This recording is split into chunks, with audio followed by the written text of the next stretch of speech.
All right, here's the last prayer period with John chapter 21, where Jesus speaks of, ask Peter, do you love me? 3 times. So starting in verse 15 and then going through verse 22. So Peter is given a command. Verse 15. When they had finished breakfast, Jesus said to Simon Peter, Simon, son of John, do you love me more than these? He said to him, Yes, Lord, you know that I love you. He said to him, Feed my lambs. The second time he said to him, Simon, son of John, do you love me? He said to him, Yes, Lord, you know that I love you.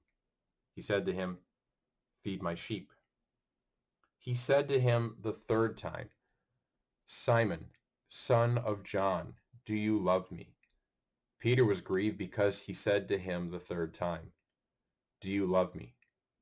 And he said to him, Lord, you know everything. You know that I love you. Jesus said to him, Feed my sheep. Truly, truly, I say to you, when you were young, you fastened your own belt and walked where you would. But when you are old, you will stretch out your hands, and another will fasten your belt for you and carry you where you do not wish to go.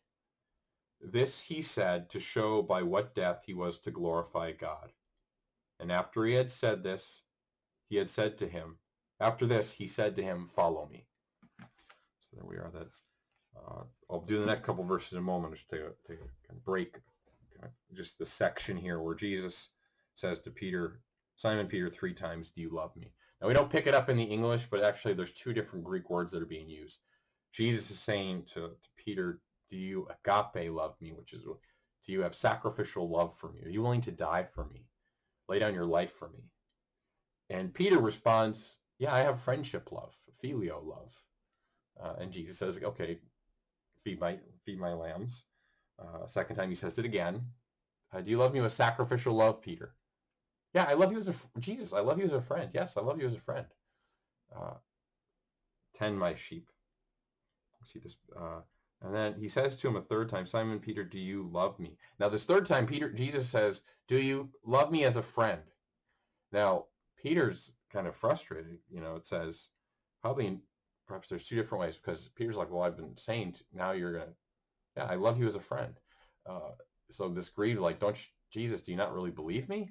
But the other aspect of it could also be that this is 3 times Jesus is asking Peter because Peter denied him 3 times. And just earlier in this chapter, it's when they find Jesus. He's having, on verse 9 of chapter 21, they saw a charcoal fire there with fish line on it. So Jesus is making breakfast with a charcoal fire. Well, why is it? Because the charcoal fire only shows up one other time in the New Testament, when Peter's at a charcoal fire on the night of Holy Thursday, kind of when Jesus is arrested, and he's warming himself. And so the idea of Peter denied Jesus in front of a charcoal fire 3 times. Now he's in front of a charcoal fire with Jesus to kind of remit his denial and to profess his love for the Lord. But the fact also that Jesus is using, he kind of moves from sacrificial love to just friendship love. Seems like Jesus is trying to meet Peter where he's at. Okay, you're not ready for that.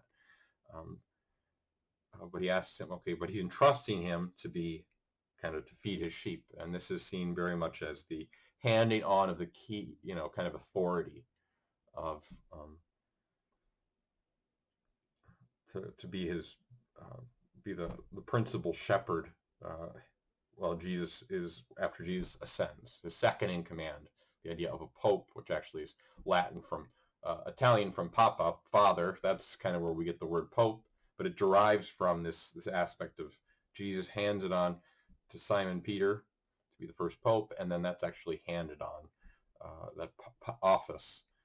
But getting back to the passage here, it says, so he says, feed my sheep, and then Jesus says, truly, truly, at verse 18, truly, truly, I say to you, when you were young, you fastened your own belt, walked, you did what you wanted to do. Essentially, you kind of went where you wanted to do.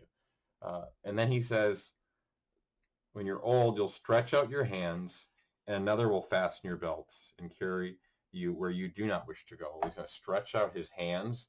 Well, Jesus, and it says in verse 19, this he said to show by what death he was to glorify God. So idea of Peter's going to be crucified upside down. So Jesus is saying, you've been doing kind of your own will for most of your life. Now I'm going to have you follow me, even to the cross. Jesus ends, follow me. Kind of the first words that Jesus kind of says to his apostles, the importance of following him. Kind of, it's not like, okay, in death and resurrection, okay, you don't have to, no, Jesus, continue to follow me. So moving on to the verse 20, Peter turned and saw following them the disciple whom Jesus loved, who had lain close to his breast at the supper, and said, Lord, who is it that is going to betray you? When Peter saw him, he said to Jesus, Lord, what about this man? Jesus said to him, if it is my will that he remain until I come, what is that to you? Follow me.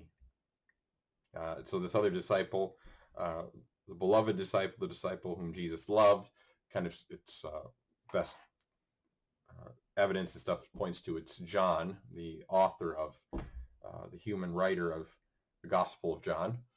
That Jesus like, hey, what are you gonna do with John here? And Jesus says, never mind him. All right, just follow me. Don't compare yourself with him. Just follow me. This importance of the importance of following Jesus and not getting caught up in comparing oneself with another. So